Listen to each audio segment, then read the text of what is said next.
శ్రీ గురుభ్యో నమః. శ్రీమాత్రే నమః. మా ప్రేక్షకులందరికీ ధన్యవాదాలు తెలియజేస్తూ ఉన్నాము. మా ఛానల్ని ప్రోత్సహిస్తూ ఉన్నారు. ఆ ప్రోత్సాహం మాకు మరింతగా ఉత్సాహాన్ని తెచ్చి మంచి మంచి వీడియోస్ చేయడానికి కారణమవుతూ ఉన్నది. మీ అభిమానం, ప్రోత్సాహం ఇలాగే కొనసాగాలి అని చెప్పి కోరుకుంటూ ఉన్నాం.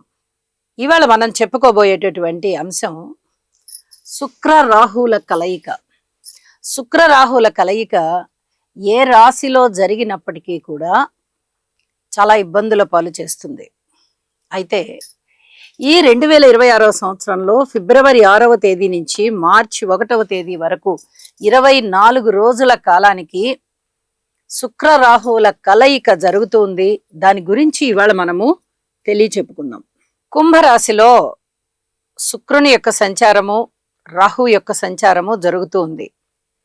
అయితే అసలు ఈ శుక్ర రాహుల యొక్క కలయికకి ఎందుకు ఇంత ప్రాధాన్యత ఏర్పడి కొంచెం భయం కలిగిస్తోంది అని చెప్పి ముందర వాటి కారకత్వాలు ఏంటో తెలియజెప్పుకుంటే, శుక్రాచార్యుల వారు అనగానే మనందరికీ తెలుసు, చాలా శుభగ్రహము, కళలకి ఆయన అధిపతి, అలాగే ప్రేమ, ఎఫెక్షను, స్నేహము, ఆప్యాయత, ఆదరణ, అందమైన పరిసరాలు, అందమైనటువంటి శుభ్రమైనటువంటి వస్త్రాలు, బంగారు ఆభరణాలు, కళలకి సంబంధించి లలిత కళలు, అది సంగీతము, నాట్యము, మృదంగము, వయలిన్, వీణ, సితార, గాత్రము, ఇలాంటి వాటి అన్నిటికీ సంబంధించి కూడా ఆయనే కారకత్వము. ఆయన అనుగ్రహం ఉన్నట్టయితే చాలా అత్యద్భుతమైనటువంటి కళాకారులు అవుతారు. నటకులు కూడా శుక్రాచార్యుల వారు చాలా బాగున్నట్టయితే చాలా అద్భుతమైన యాక్టర్స్ అవుతారు. ఇత్యాది లక్షణాలు ఇంకా చెప్పుకుంటూ పోతే చాలా ఉన్నాయి. బంగారానికి, పట్టు వస్త్రాలకి, పూలకి, అత్తరికి, సెంటుకి, శుభ్రతకి, టూరిజంకి, తోటలకి, పూల చెట్లకి, పూల తోటలకి, మధుర పదార్థాలకి, తీపి పదార్థాలకి, ఇలా ఎన్నో రకాలైనటువంటి కారకత్వాలు మనము శుక్రాచార్యుల వారికి చెప్పుకోవచ్చు. అలాగే రాహువు ఏదైనా చెడగొట్టడంలో ఈయన ఫస్ట్ ఉంటారు. మరి అసలు ఈయనకి అద్భుతమైన లక్షణాలే లేవా అంటే ఉన్నాయి. చాలా మంచి అడ్మినిస్ట్రేటర్ అవుతారు ఈయన కూడా. అంటే ఈయన చాలా బాగున్నారంటే మంచి అడ్మినిస్ట్రేటర్ అవుతారు. పులుపుకి కారకత్వం వహిస్తూ ఉంటారు. అలాగే విష పదార్థాలకి, వైద్యానికి, జ్యోతిషానికి, వీటికి కూడా రాహు కారకుడే.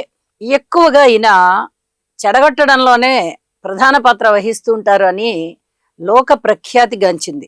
నిజానికి చంద్రుడి నుంచి 3, 6, 11 స్థానాల్లో ఉన్నప్పుడు రాహు గారి యొక్క స్థితి చాలా అత్యద్భుతంగా ఉంటుంది. అలాగే జన్మ జాతకంలో కోణ స్థానంలో 1, 5, 9లో ఉన్నప్పుడు చాలా అత్యద్భుతమైనటువంటి ఫలితాలను ఇస్తారు. మనం ఇప్పుడు గోచార రీత్యా రాహు గారి యొక్క స్థానాలు ఎక్కడెక్కడ బాగుంటున్నాయి, ఎక్కడెక్కడ బాలేదు అని చెప్పి తెలుసుకుంటూ, రాహు కారకత్వాలు అంత బాగా లేని స్థానాలలో ఆయన చేసేటటువంటి చెడు చెప్పుకుంటున్నాం.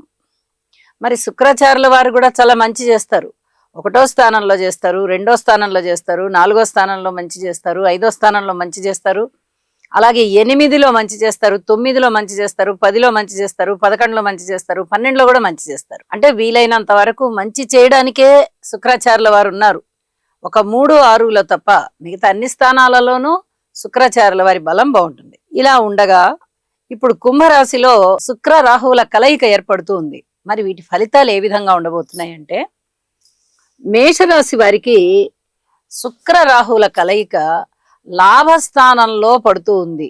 అసలు ఈ శుక్రుడు రాహుతో కలిశారంటేనే వైవాహిక జీవితాన్ని ఇబ్బంది పెడతారు.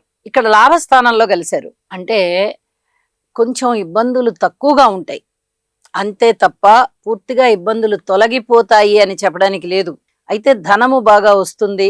కొంచెం వైవాహిక సంబంధ బాంధవ్యాలు అవి వివాహేతర సంబంధ బాంధవ్యాలు అవ్వకుండా చూసుకోండి. ఇది చాలా చెప్పదగినటువంటి సూచన.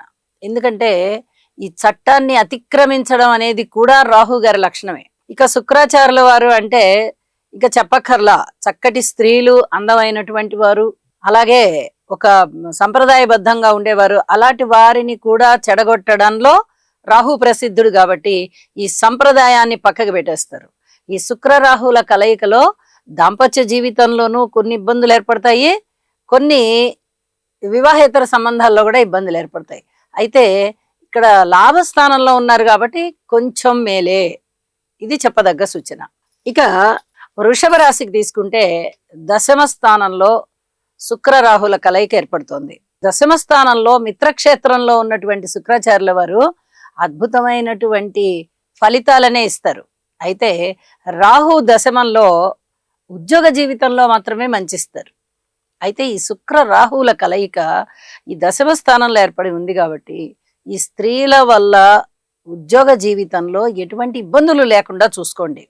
99% మీకు మంచిగా ఉండడానికి అవకాశం ఉంది. కానీ ఏ కారణం వల్లనైనా ప్రేమ వ్యవహారాలు కానీ స్నేహం వ్యవహారాలలో కానీ చిన్న మాట తేడా వచ్చింది అంటే పూర్తిగా ఇక్కడ చెడగొట్టేస్తారు. కాబట్టి ఇక్కడ శుక్ర రాహుల యొక్క స్తోత్ర పారాయణాలు చేసుకోవడం మంచిది. ఇక మిథున రాశి. మిథున రాశి వారికి ఈ శుక్ర రాహుల యొక్క కలయిక నవమ స్థానంలో జరుగుతూ ఉంది. మరి నవమ స్థానంలో రాహు మంచివారా? కాదు. పితృవర్గ రీత్యా చాలా ఇబ్బందుల్ని తెచ్చిపెడతారు. శుక్రాచార్యుల వారు మంచిగా అనుకూలమైన ఫలితాలే ఇస్తారు. సంతానం వల్ల చక్కటి సంతృప్తి ఉంటుంది, దూర ప్రాంత ప్రయాణాలకి సంతృప్తి ఉంటుంది. ఇలాగ మరి నవమ స్థానంలో ఈ శుక్ర రాహుల కలయిక జరుగుతున్నందువల్ల విదేశీ యానాలకి అవకాశం ఉండేటటువంటి పరిస్థితి. అంటే ఒక మంచి ఉంటూనే జాగ్రత్తలు కూడా చెప్తున్నారు. ఈ శుక్ర రాహుల కలయిక భార్యాభర్తల మధ్య అన్యోన్య జీవితాన్ని పాడు చేసేదిగా ఉంటుంది. కాబట్టి ప్రేమికుల వ్యవహారంలో కూడా సరైన నిర్ణయాలు తీసుకొని విధంగా ఉంటుంది. కాబట్టి ఇక్కడ ఈ నవమ స్థానంలో శుక్రాచార్యుల వారి యొక్క కారకత్వాలు మిథున రాశికి చాలా గొప్పగా ఉంటాయని చెప్పడానికి లేదు. ఇక్కడ కూడా శుక్ర రాహుల యొక్క స్తోత్ర పారాయణాలు చేసుకోండి. ఇక కర్కాటక రాశి వారికి. కర్కాటక రాశి వారికి అష్టమ స్థానంలో శుక్ర రాహు కలయిక ఏర్పడుతోంది. ఇలా ఏర్పడినటువంటి కలయిక ఏమైనా మంచి చేస్తోంది అంటే ఇక్కడ పరస్పర విరుద్ధమైనటువంటి భావాలు ప్రకటితమవుతున్నాయి. రాహు గారు అష్టమ స్థానంలో ఉన్నారంటే ఒక్కొక్కసారి అద్భుతమైనటువంటి ఉన్నత స్థితికి తీసుకెళ్ళిపోతారు. మీరు ఊహించలేరు. పట్ అంటే ఉన్నత వస్తుంది, పట్ అంటే ఏదో లాటరీ తగులుతుంది, పట్ అంటే ప్రేమ వ్యవహారం అనేది ముందరకు వచ్చేస్తుంది, అందరూ ఒప్పుకుంటారు. ఇలాగా ఒక్కొక్కసారి చాలా ఆనందం కలిగే విధంగా అన్ని రకాల పనులు కూడా ముందరికెళ్ళిపోవడానికి అవకాశం ఉంది. మరి అష్టమ స్థానంలో శుక్రాచార్యుల వారి స్థితి ఎలా ఉంటుంది? విలువైన వస్తువుల్ని, విలువైనటువంటి ఆభరణాలని వీళ్ళు కొనుగోలు చేసుకోవడము, లేదా బహుమతుల రూపంలో తీసుకోవడము, భద్రపరుచుకోవడము, ఇలాంటివన్నీ ఉంటాయి. అంటే మంచి భర్త రావడానికి అవకాశం ఉంది. వివాహం కావాల్సిన వాళ్ళకి, వివాహం అయిన వారికి కొంచెం మనస్పర్ధలు రావడానికి కూడా అవకాశం ఉంది. కాబట్టి ఈ విషయంలో కూడా జాగ్రత్తలు తీసుకుంటూ శుక్ర రాహు స్తోత్ర పారాయణాలు చేసుకోవాలి. ఇక సింహరాశి. సింహరాశి వారికి శుక్ర రాహుల కలయిక ఎక్కడ జరుగుతోంది? సప్తమ స్థానంలో జరుగుతుంది. వివాహ జీవితంలో సప్తమానికి చాలా ప్రాధాన్యత ఉంటుంది. భార్య గారి యొక్క జాతకం అయితే అది భర్త స్థానం అవుతోంది, భర్త గారి యొక్క జాతకం అయితే అది భార్య స్థానం అవుతోంది. వెరసి దాన్ని టోటల్ గా భార్యాభర్తల స్థానం అనే అంటాం. అయితే ఈ జాతకంలో సప్తమ స్థానంలో శుక్ర రాహుల కలయిక ఏర్పడుతున్నప్పుడు జీవిత భాగస్వామి విషయంలో అతి జాగ్రత్తలు తీసుకోవాల్సిందే. వాళ్ళకి విపరీతమైన ప్రేమ స్వభావం వచ్చేస్తుంది. దాన్ని తట్టుకోగలిగేటటువంటి శక్తి, దానికి తగినటువంటి ప్రవర్తన, అవన్నీ కూడా ఈ జీవిత భాగస్వామికి ఉండాలి. లేని పక్షంలో అసంతృప్తి పెరిగిపోయి వాళ్ళు ఆ ప్రేమని, ఆ వ్యామోహాన్ని వెతుక్కుంటూ వెళ్తారు. కాబట్టి ఇక్కడ సప్తమ స్థానంలో అత్యంత జాగ్రత్తగా ఉంటూ శుక్ర రాహుల యొక్క స్తోత్ర పారాయణాలు చేసుకోవాలి. ఇది చాలా చెప్పదగినటువంటి సూచన. కన్యారాశి. కన్యారాశి వారికి ఏం జరుగుతోంది? షష్ఠ స్థానంలో శుక్ర రాహుల కలయిక జరుగుతోంది. మరి షష్ఠ స్థానంలో శుక్రుని కారకత్వాలు ఏమన్నా బ్రహ్మాండమైన మేలు చేస్తున్నాయా అంటే అవమానాలు పాలు చేస్తున్నాయి, అపనిందల పాలు చేస్తున్నాయి, వ్యయ ప్రయాసలకి ఓర్చే విధంగా చేస్తున్నాయి, కుటుంబంలో అశాంతినిస్తున్నాయి, పితృవర్గ రీత్యా కూడా చిన్నపాటి ఇబ్బందులు కనిపించేటట్టు చేస్తున్నాయి. శుక్రకారకత్వాలకి ఇక్కడ భంగం కలుగుతోంది. కాబట్టి ఇక్కడ అనుకూలత లేదు. రాహు గారు విజయావకాశాలను ఇస్తున్నారు. ఎలాంటి విజయావకాశాలను ఇస్తున్నారు? అంతకు క్రితం వరకు మీరు ఏ పనులైతే ప్రారంభించి ఉన్నారో వాటికి అన్నిటికీ సంబంధించిన విజయావకాశాలను ఇచ్చేస్తారు. కుటుంబానికి సంబంధించి ఇబ్బందే, భార్యాభర్తల అన్యోన్యతకి సంబంధించి ఇబ్బందే, అలాగే ఏదైనా దూర ప్రాంతాలు వెళ్దాము, లేదా లలిత కళలలో చక్కటి ప్రదర్శనలు ఏమన్నా ఇద్దాము, లేదా ఇంకేదన్నా ఆధ్యాత్మిక చింతనలో ముందరికెళ్దాము అనుకుంటే అవి ఈ సమయంలో, ఈ శుక్ర రాహుల కలయిక సమయంలో అంతగా శోభించవు. ఇక్కడ శుక్రాచార్యుల వారికి కూడా తప్పనిసరిగా స్తోత్ర పారాయణాలు చేసుకోవాలి. తులారాశి, తులారాశి వారికి పంచమ స్థానంలో శుక్ర రాహుల కలయిక ఏర్పడుతోంది. ఈ కలయిక వల్ల ఏమైనా మంచి ఫలితాలు ఉంటాయా అంటే, సంతానమే ఇద్దరికీ కూడా అది శుభమైన, లాభమైన, ఇబ్బందికరమైన పరిస్థితి అయినా, వ్యతిరేకమైన ఏదైనా గాని ఇక్కడ పంచమ స్థానంలోనే ఏర్పడుతూ ఉన్న కారణం చేత సంతానానికి సంబంధించి తప్పనిసరిగా జాగ్రత్తలు తీసుకోవాలి. ఎటువంటి జాగ్రత్తలు తీసుకోవాలి? సంతానంలో మీకు ఇప్పటి వరకు ఏదైనా అసంతృప్తి ఉండవచ్చు, ఇంకా ఓర్పు కలిగే ఉండాలి. అలాగే మీ వ్యక్తిత్వం రీత్యా, అరే మనకేంటి అన్ని రకాల టాలెంట్స్ ఉన్నాయి, సరైన ఆదరణ కలగలేదే, సరైన ఉద్యోగం రాలేదే, సరైన ఉన్నతి కలగలేదే, ఇలాగ మీలో అసంతృప్తి ఉండవచ్చు. వృత్తి, ఉద్యోగ, వ్యాపార వ్యవహారాలలో కూడా మీకు అనుకున్నంత ఉన్నతి లేకపోవచ్చు. అలాగే ఎప్పుడు దూర ప్రాంతానికి వెళ్లాల్సి వస్తుంది, సరైన పని అవ్వదు. అక్కడికి వెళ్ళిన తర్వాత ఏవో కొన్ని ఆటంకాలు ఏర్పడతాయి, వ్యయ ప్రయాసాలు మాత్రమే మిగులుతున్నాయి, మనకి ఈ కార్యభంగం జరిగిపోతోంది అని మీలో ఏదైతే అసంతృప్తి ఉందో అలాంటి అసంతృప్తి ఇప్పుడు కొంచెం తగ్గి ఆ కార్యాచరణలో మీరు ముందరికి వెళ్ళవచ్చు. అలాగే రాహు కారకత్వాలని చూసినట్టయితే ఇక్కడ రాహు గారు పంచమ స్థానంలో అసలు సంతానం ఇవ్వడమే చాలా కష్టంగా ఇస్తారు, చాలా కష్టంగా ఇస్తారు. మరి ఇక్కడ శుక్ర రాహుల కలయిక జరుగుతున్నప్పుడు అంత పూర్తిగా ఆనందకరముగా లేకుండా ఏదో ఒక జ్వరం రావడమో, ఏదైనా దెబ్బలు తగలడమో, లేదా పిల్లలు ఎదిరించి మాట్లాడుతూ ఉండడమో, వారు అజ్ఞానంలో మునిగిపోయి ఉన్నారు అనేటట్టుగా ప్రవర్తించడమో, ఇలాంటివి ఏవో ఒకటి జరిగేటటువంటి అవకాశం ఉంది. శుక్ర రాహుల యొక్క స్తోత్ర పారాయణాలు తప్పనిసరిగా చేయండి. వృశ్చిక రాశి, వృశ్చిక రాశి వారికి అర్ధాష్టమంలో శుక్ర రాహుల కలయిక జరుగుతోంది. మరి మాతృవర్గ రీత్యా కొంచెం బాగానే ఉంటుంది, స్థిర చిరాస్తుల రీత్యా కొంచెం బాగానే ఉంటుంది. ఈ కొంచెం బాగుండడం అంటే దానికి కొలమానం ఏమీ లేదు కదా. ఎంతైనా కొంచెమే, 5 అయినా కొంచెమే, 10 అయినా కొంచెమే, 20 అయినా కొంచెమే, దానికి కొలమానం ఏమీ లేదు. ఏ విధంగా అంటే తల్లిగారికి ఏదైనా అనారోగ్యం ఉండవచ్చు అప్పటి వరకు, ఇప్పుడు కొంచెం తగ్గుముఖం పట్టేటటువంటి పరిస్థితి ఉండడానికి అవకాశం ఉంటుంది. అలాగే భర్త గారితో ఏవైనా విభేదాలు ఉంటాయి అప్పటి వరకు, ఇప్పుడు కొంచెం తగ్గుముఖం పట్టడానికి అవకాశం ఉంది. బాగా తగ్గిపోయింది, ఇక అంత అన్యోన్యంతగా ఉన్నారు, అలాగే తల్లిగారికి కూడా పూర్తిగా తగ్గిపోయింది, ఇలాంటివి చెప్పడానికి రాదు. అప్పటి వరకు ఉన్నటువంటి ఇబ్బందికర పరిస్థితులు ఏవైతే ఉన్నాయో వాటి యొక్క క్వాంటిటీ తగ్గిపోతుంది. అది వరకటి కన్నా ఇప్పుడు కొంచెం పర్వాలేదు, ఇంకా కొన్నాళ్ళు పోతే ఇంకా బాగా తగ్గుతాయి, చిన్నగా పరస్పర అవగాహనలు పెరుగుతాయి, కొద్ది రోజులు వేచి ఉందాము అనేటటువంటి ధోరణిలో మీ ఆలోచన ఉంటుంది. ఇలాంటి పరిస్థితులు ఉండడానికి అవకాశం ఉంటుంది. అలాగే అట్ ద సేమ్ టైం మీకు స్థిరచర ఆస్తుల విలువలు పెరగడానికి అవకాశం ఉంది. మీరు ఎప్పుడో ఒక స్థలం కొని ఉంటారు, అది ఏ ₹1,00,000కో కొనుంటారు, ఇప్పుడు దాని విలువ 2-3 లక్షలు అయ్యి ఉండొచ్చు. అది కర్ణాకర్ణిగా వింటారు, అంటే ఇలాంటి శుభశ్రవణం బాగా ఉంటుంది, ఇలాంటివన్నీ బాగుంటాయి. ఈ అర్ధాష్టమ రాహు సంచారం మటుకు చాలా ఇబ్బంది కలగజేస్తూ శుక్రాచార్యుల వారితో కలిసింది కాబట్టి శుభాశుభ మిశ్రమ ఫలితాలు ఉంటాయి. కాబట్టి శుక్ర రాహులకి తప్పనిసరిగా స్తోత్ర పారాయణాలు చేసుకోండి. ఇక ధనుసు రాశి వారికి ఎలా ఉంటుందో చూద్దాం. ధనుసు రాశి వారికి తృతీయ స్థానంలో ఏర్పడుతోంది. ఈ తృతీయ స్థానానికి సంబంధించి రాహువు విపరీతమైన ధైర్య సాహసోపేతంగా ఉంటారు, ఆలోచనలు కూడా అలాగే ఉంటాయి. వివాహం చేసేసుకుందాం, వివాహేతర సంబంధాలతో కూడా ఉన్నవారు మనం వివాహం చేసుకుంటాంగా, ఏం పర్వాలా, ఒక స్టెప్ ముందరికి వేద్దాం, ఇలాంటి ధైర్యం. అలాగే ఇక్కడ శుక్రాచార్యుల వారేమో భయంగా బెరుకుగా ఉంటారు. తృతీయ స్థానాల్లో కొన్ని అపనిందలు ఉండడానికి అవకాశం ఉంటుంది, అవమానం ఉండడానికి అవకాశం ఉంటుంది, ధైర్యం చేయలేరు, ఇలాంటివి కొన్ని డ్రాబ్యాక్స్ కనిపిస్తూ ఉంటాయి. శుక్రాచార్యుల వారి కారకత్వాలేమో మనిషిని కాస్త కిందికి ఆలోచించేటట్టు చేస్తాయి. మనం జాగ్రత్తగా ఉండాలి, ఇలా కాదు, ఇలా ఉందాము, ఇలా చేద్దాము, ఇంట్లో చెప్పి చేసుకుందాము ఇలాంటి ఆలోచనలు వస్తాయి. రాహువేమో ధైర్యం చేసేస్తూ ఉంటారు, మనం చేసేసుకుందాం, మనం చెప్దాం, చాలా సునాయాసంగా అరచేతిలో ఉసిరికాయ పెట్టేస్తారు.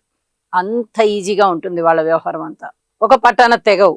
ఇక్కడ ఆలోచనల్ని జాగ్రత్త చేసుకోవాలి, స్థిరం చేసుకోవాలి, ధర్మానికి కట్టుబడాలి. మనం ఎక్కడ ఒక స్టెప్ ముందరికి వెళ్ళొద్దు, అన్ని పరిస్థితులు బాగున్న తర్వాతనే వెళ్దాము, ఈ స్పీడ్కి కొంచెం బ్రేక్ వేద్దాము అనేటట్టుగా చివరికి తుది నిర్ణయం తీసుకుంటారు. ఈ తుది నిర్ణయం చేసుకోవడంలో కొంతకాలం అనేది గడుస్తుంది కాబట్టి ఆ కాలం అంతా ప్రశాంతంగా జరగడానికి శుక్ర రాహు స్తోత్ర పారాయణాలు తప్పనిసరిగా చేసుకోండి. మకర రాశి. మకర రాశి వారికి ఈ శుక్ర రాహుల యొక్క కలయిక ద్వితీయంలో జరుగుతోంది. ద్వితీయంలో శుక్రాచార్యుల వారు బాగున్నప్పటికీ రాహు గారి స్థితి సంచారము అంత పెద్ద గొప్పగా ఉండదు. శుక్రాచార్యుల వారితో కలిసినప్పుడు ఇంకా కొంచెం డల్ అవుతుంది. కుటుంబం ఏర్పడిపోతుంది. కులాంతర మతాంతర వివాహాలకు వెళ్ళిపోతూ ఉంటారు, వివాహేతర సంబంధాలు ఏర్పాటు చేసుకుంటారు. అలాగే స్నేహితుల్ని సరిగా ఎంచుకోలేరు, ఎక్కడెక్కడో వాళ్ళకి ఏమైనా డ్రాబ్యాక్స్ ఉండొచ్చు, అవన్నీ మనకేం సంబంధం, మనతో మంచిగా ఉన్నారు కదా అంటారు. మీ మంచితనం అనేది ఇక్కడ కనిపిస్తుంది తప్ప అవతల వ్యక్తుల్లో ఉన్నటువంటి చెడ్డ గుణం ఎప్పుడైనా మన మీద కూడా ప్రసరించడానికి అవకాశం ఉంది. అసలు ఆ చెడ్డ లక్షణాలు ఉన్నటువంటి వాళ్ళు కదా వాళ్ళు, అలాంటి వాళ్ళని ఎంకరేజ్ ఎందుకు చేద్దాము అని మీతో ఉన్న వాళ్ళు అంటారు. మీరు అవన్నీ పట్టించుకోరు, మీ విశాల హృదయాన్ని చాటుకుంటారు. ఇలాంటి ఇబ్బందులు ఉండడానికి చాలా వరకు అవకాశం ఉంది. కుటుంబంలో కూడా చిన్నపాటి ఇబ్బందులు ఉండడము, సంతానం కూడా అంతగా మాట వినకపోవడము, ఉద్యోగ జీవితంలో కూడా కొంత క్రమశిక్షణ అనేది తగ్గింది అనిపించుకోవడము, మీరు ఎంత స్ట్రైట్ ఫార్వర్డ్ గా ఉంటున్నా కూడా మీ ఆచరణ ఏమిటుంది, మీ ఆలోచనలు ఏమిటి ఉన్నాయి అనేది తెలుసుకోకపోవడము, ఏదో ఒక విషయం కనిపిస్తే దాన్ని బట్టే మీరు మొత్తం క్యారెక్టర్ని అంచనా వేసేయడము, ఇలాంటివన్నీ కొంచెం నిందాపూర్వకంగా ఉండేటటువంటి అవకాశం ఉంది. మీ మాట తీరుతో, మీ ప్రవర్తనతో ఇలాంటి వాటన్నిటిని సెటరైట్ చేసుకోవాల్సి ఉంది. కాబట్టి శుక్ర రాహుల యొక్క స్తోత్ర పారాయణాలు ప్రతినిత్యము చేసుకుంటూ ఆ ప్రయత్నాలు చేయండి. అధిక జాగ్రత్తలతో ఉండండి. మిమ్మల్ని వివాహం చేసుకోవద్దు అని ఎవరు చెప్పరు. మంచి టైంలో చేసుకోండి, 10 మంది మిమ్మల్ని హర్షించే విధంగా ఉంటుంది. ఎవరిని నొప్పించి చేసుకోవద్దు, ఇది చెప్పదగ్గ సూచన. కుంభరాశి. కుంభరాశి వారికి రాశిలోనే శుక్ర రాహు కలయిక జరుగుతుంది. మరి కేతు యొక్క సంచారం గురించి ఆలోచిస్తే సప్తమ స్థానంలోనే కేతు ఉంటారు. ఇది చాలా చెప్పదగినటువంటి సూచన. మనం మిగతా రాశులకు చెప్పుకోలేదు, కుంభరాశికే చెప్పుకుంటున్నామంటే కుంభరాశికి సమసప్తకంలో కేతు ఉంటారు కాబట్టి కేతువు దృష్టి కూడా శుక్రాచార్యుల వారి మీదనే ఉంటుంది. కాబట్టి ఈ విషయాన్ని ఇక్కడ ప్రస్తావిస్తున్నాను. ఈ శుక్ర రాహుల కలయిక జరుగుతూ ఈ కేతువు గారి యొక్క సంచారం కూడా సప్తమ స్థానంలో ఉండి కుంభరాశి మీద దృష్టి పడుతూ ఉన్న కారణం చేత ఇక్కడ వ్యక్తిత్వం అనేది చాలా ఇబ్బంది పెడుతూ ఉంటుంది. ఒక పక్కనేమో మీరు చాలా ధర్మాచరణలో ఉందాము, మంచిగా నీతి నిజాయితీగా అన్ని పనులు చేసుకుంటూ వెళ్ళిపోదాము అని అనిపిస్తూ ఉంటుంది. మీ పక్కన ఎవరైనా ఉండి కాస్త అధర్మవర్తనకి వెళ్ళినా పర్వాలేదు, ఈ విషయంలో ఏమి ఇబ్బంది పడము, పర్వాలేదు అని మిమ్మల్ని ఒక విధంగా కాంప్రమైజ్ చేయడానికి చూస్తారు. ఇలాంటివన్నీ కూడా ఉండడానికి అవకాశం ఉంది. అలాగే వివాహ బంధము ఇబ్బంది పెడుతుంది, వివాహేతర బంధము కూడా ఇబ్బంది పెడుతుంది. వివాహ బంధంలో ఇబ్బందులు ఉన్నాయంటే కొన్నాళ్ళు ఓర్పుగా ఉంటే మళ్ళీ భార్యాభర్తలు ఇద్దరు సెటరేట్ అయిపోతారు. పెద్దలు ఎవరన్నా పూనుకునైనా మీకు మళ్ళీ మీ ఇద్దరిని చక్కగా ఏదో ఒక విధంగా సానుకూలం చేస్తారు. వివాహేతర బంధాల్లో ఎవరు మాట్లాడడానికి ఉండదు, ఇద్దరినీ కేకలేస్తారు. ఇది మంచి పద్ధతి కాదు అని అసలు విషయం కన్నా ఈ కొసర విషయం మీదనే ఎక్కువగా చర్చ నడుస్తూ ఉంటుంది. ఇలాంటి ఇబ్బందులు చాలా ఉంటాయి. అలాగే స్నేహము, ప్రేమ, ఆప్యాయత, అభిమానము ఎవరితో అయినా కానివ్వండి, అక్క చెల్లెళ్ళు స్నేహంగా ఉంటారు, ప్రేమగా ఉంటారు, అన్నదమ్ములు అభిమానంగా ఉంటారు, ప్రేమగా ఉంటారు, స్నేహితులు ఉంటారు, బంధువులు ఉంటారు. ఇలా ఎవరితోనైనా సరే ఆ ప్రేమాభిమానాలన్నిటినీ బ్రేక్ చేసే విధంగా, ఏదో ఒక అపోహ తెచ్చే విధంగా ఇక్కడ శుక్ర రాహుల కలయిక జరుగుతూ ఉండి ఆ రకమైన ఫలితాలు ఉంటాయి. కాబట్టి ఈ శుక్ర రాహుల కలయిక ఎన్ని రోజులు జరుగుతోంది? మనకి ఫిబ్రవరి 6 నుంచి మార్చి 1 వరకు 24 రోజుల కాలం జరుగుతోంది. ఈ కాలం అంతా అతి జాగ్రత్తగా ఉంటూ శుక్ర రాహుల యొక్క స్తోత్ర పారాయణాలు చెయ్యండి. ఇది మరీ చెప్తూ ఉన్నాను. మీనరాశి మీనరాశి వారికి ఏ స్థానంలో శుక్రరాహుల కలయిక జరుగుతుంది. మరి ఈ శుక్రరాహుల కలయిక వ్యయస్థానంలో జరుగుతోంది అంటే చాలా వరకు సుదూర ప్రాంతాలకు వెళ్ళిపోవడానికి అవకాశాలు ఉన్నాయి. భార్యాభర్తల అన్యోన్యత దెబ్బతినే అవకాశాలు ఉన్నాయి. వియోగము, భార్యాభర్తల్లో ఒకరు దూరంగా వెళ్ళిపోతారు. ఇలాంటి పరిస్థితి కనిపించడము, దూర ప్రాంత ప్రయాణాలు తరచుగా చేయవలసి రావడము, ధనము ఎక్కువ ఖర్చు అయ్యేటటువంటి పరిస్థితి, అన్నదమ్ముల యొక్క సహాయ సహకారం లేకపోవడము, అలాగే ఈ వివాహేతర సంబంధాల విషయంలో కూడా కొన్నాళ్ళు గ్యాప్ వచ్చి మళ్ళీ తర్వాత ఎప్పుడో కలుసుకుంటారు. ఆ గ్యాప్ వచ్చినప్పుడు అభిప్రాయ భేదాలు బాగా ఎక్కువ అవుతాయి. నన్ను మోసం చేస్తున్నావని ఒకళ్ళంటే, నన్ను మోసం చేస్తున్నావని రెండో వాళ్ళు అంటారు. పరిస్థితుల ప్రభావం వల్ల ఇద్దరము దూరంగా వెళ్ళి ఉంటున్నాము, కమ్యూనికేషన్ కొంచెం తగ్గింది, అంతే తప్ప అంతకన్నా ఏమీ లేదని ఒకళ్ళకొకళ్ళు చెప్పుకొని మళ్ళీ కాంప్రమైజ్ అయ్యేటప్పటికి కొంత టైం పడుతుంది. ఈలోగా అభిప్రాయ భేదాలు పెరిగిపోతాయి. తప్పనిసరిగా ఈ శుక్ర రాహుల స్తోత్ర పారాయణాలు మీనరాశి వారు చేయవలసిందిగా సూచన చేస్తున్నాను. ఇలా మనము చెప్పుకుంటూ వెళ్తే ఇంకా ఎన్నో కారకత్వాలు ఉన్నాయి.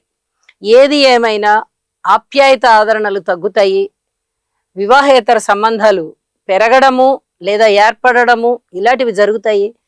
ధనానికి సంబంధించి ఇబ్బందులు చాలా ఉంటాయి.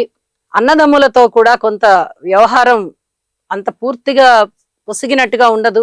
ఇలా అనేక రకాలుగా ఇబ్బందులకి గురి చేస్తూ ఉంటారు. కాబట్టి శుక్రరాహులు ఇద్దరు కూడా ఆ కలయికలో వారిద్దరికీ స్తోత్ర పారాయణాలు చేసుకుని జీవితాన్ని ప్రశాంతంగా గడుపుకోవాల్సిందిగా సూచన చేస్తూ సర్వే జనా సుఖినో భవంతు.